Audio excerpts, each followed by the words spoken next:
Na uzalendo maana yake awe tayari kufa kwa ajili ya nchi yake. Lakini tunayo majamaa leo ambayo yako tayari nchi ife kwa ajili ya lenyewe.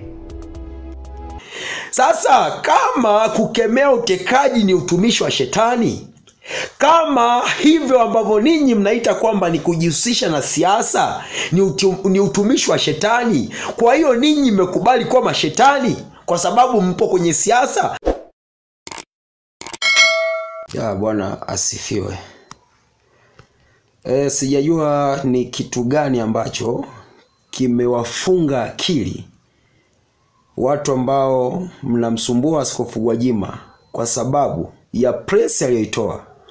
Hata mtoto mdogo ambaye ana akili dhaifu sana anaweza kujua madhira na mabaya yanayompata Askofu Gwajima sasa ni kwa sababu alitoa press ya kukemea utekaji, mauaji, dhuluma na ubaya wa kila namna ambao unaendelea ndani ya nchi yetu. Sasa niliwaona wabunge kadha wa kadha akiwemo mbunge Msukuma, Talimba na wengine wengi ambao walikuwa wakiongea maneno ya makufuru kiasi kwamba akili zao zilikuwa zinashindwa kung'amua kwamba press ya Gwajima ni ya kuungwa mkono, sio ya kupingwa, kwa sababu yeyote atayeonekana na pinga basi angeonekana kuwa ndio muhusika wa masuala ya utekaji. Tuachane na hayo. Sasa nakuja niwaulize, ni nani atakayempangia kiongozi wa dini kuhubiri dini? Ni nani? Ni mwanadamu yupi ambaye atamfundisha mtu wa Mungu kuhubiri mambo ya Mungu wake? Je, ni wanadamu waovu? Wanadamu wazinzi? Ndio ninyi mumpangie mchungaji mtakatifu cha kuhubiri? Ninyi si mtamwambia asikataze uzinzi mnaofanya ndipo asemekane kwamba ni mhubiri mzuri? Je, awatii ninyi kuliko kumtii Mungu? Nimeona wanafiki mahali fulani pale KKT ambao hawana ujasiri kwa sababu ya unafiki wa mioyo yao, wanaamua kujipendekeza kwa maneno yao ya kujipendekeza. Mwisho wa siku wanashindwa kuwa na kauli moja ya kwamba utekaji ni dhambi. Wanasema tunawasaidia mayatima, tunasaidia wajane. Sasa Mdude ametekwa, ameumizwa, ameacha yatima. Kwa hiyo ninyi mnaona raha au ni furaha au ni utumishi kwenu kwenda kumsaidia yatima wa Mdude, akati mlikuwa mna nafasi ya kuzuia yatima huyu asitokee. Kuzuia utekaji na mauaji ina maana unazuia mayatima kesho asiwepo. Au kwako wewe ni furaha mayatima wawepo ili uende ukawasaidie? Kwa nini usiwasaidie mayatima hawa kwa kuzuia anayeweza kuwadhuru wazazi wake asiwadhuru? Huo ndio utumishi wa Mungu. Sasa ni utumishi gani ambao utasema ni mtumishi wa Mungu alafu mauaji yanaendelea uko kimya, dhuluma zinaendelea upo kimya, maovu yanafanywa wewe upo kimya? Unasema mimi nakwenda kuwasaidia yatima, kuwasaidia wajane, lakini unaacha hao wajane wakiwa bado sio wajane, wakiwa na waume zao wanatekwa na uawa, mwisho wa siku wanabaki kuwa wajane, alafu nakwenda kumsaidia mjane ambaye kwa sababu ya uzembe wako, kwa sababu ya hila yako na udhaifu wa moyo wako umeamua kukaa kimya wakati baba au mume wa mwanamke huyu anatekwa na kuuawa, afu nakwenda kumsaidia eti nakwenda kumsaidia mjane. Toka zako hapo mnafiki. Unakwenda kumsaidia mjane yupi ambaye wewe ndio chanzo cha mjane wewe kutokea? Kama tungezuia utekaji, tungezuia mauaji, wajane wasingekuwepo. Wajane wasingekuwepo, tungezuia dhuluma, mambo haya yasingekuwepo. Sasa kiongozi wa dini, mtumishi anayehubiri dini lazima azuie mauaji. Biblia inasema amri ya 6 inasema usizini. Kuna amri inasema usiue. Hiyo ni amri ya Mungu, usiue. Sasa mhubiri anaposema usiue ni pale anapokemea utekaji. Kwa hiyo Gwajima alikuwa anahubiri dini. Nimesikia Mheshimiwa Rais anasema wengine wanajifanya ni watumishi, kumbe ni watumishi wa shetani.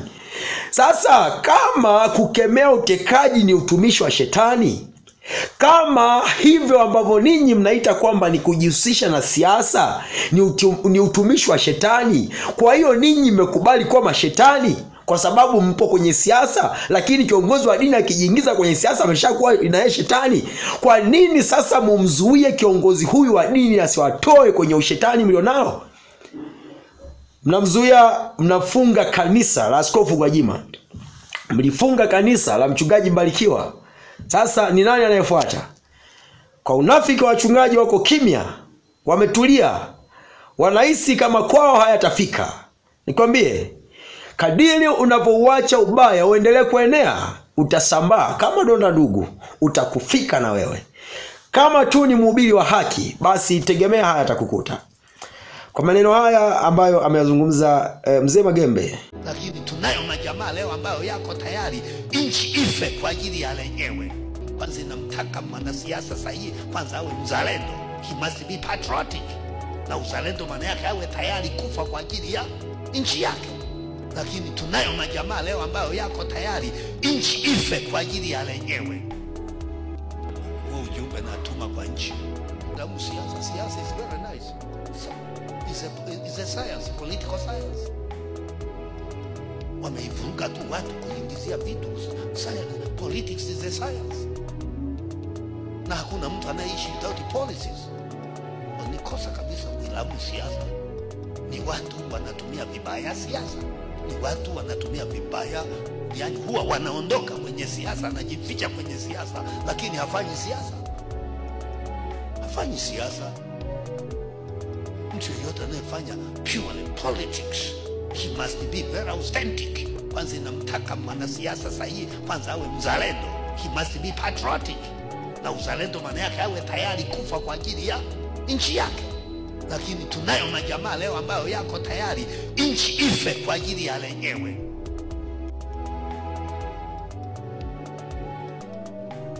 Haleluya. Huu ujumbe natuma kwa nchi. Naye atafuata. Lakini nisemalo mimi kwamba huu ndio utumishi.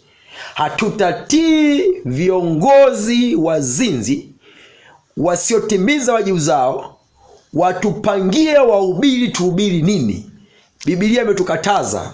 Inasema katika Matendo ya Mitume sura 5 mstari wa 29, Petro na mitume wakajibu wakisema, imetupasa kumtii Mungu kuliko wanadamu.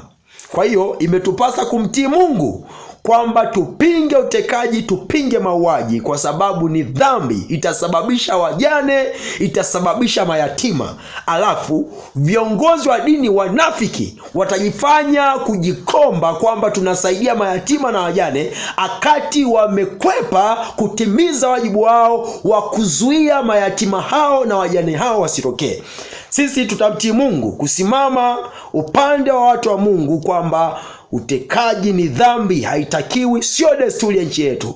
Alichokifanya Askofu Gwajima kupinga utekaji kupitia madhabahu na kupitia press aliyotoa ni jambo la kimungu, na ndio dini, ni kuhubiri dini. Tusipohubiri hayo yatatufika na sisi, atawafika na ninyi mnaofanya, kwa sababu mkiwamaliza watu wema mtaanza kulana ninyi kwa ninyi.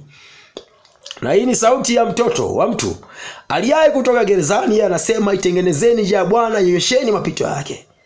Heri mtu yule atakayeteswa, atakayefungwa, ama afai katika Bwana tangu sasa, apate kupumzika mara baada ya taabu zake.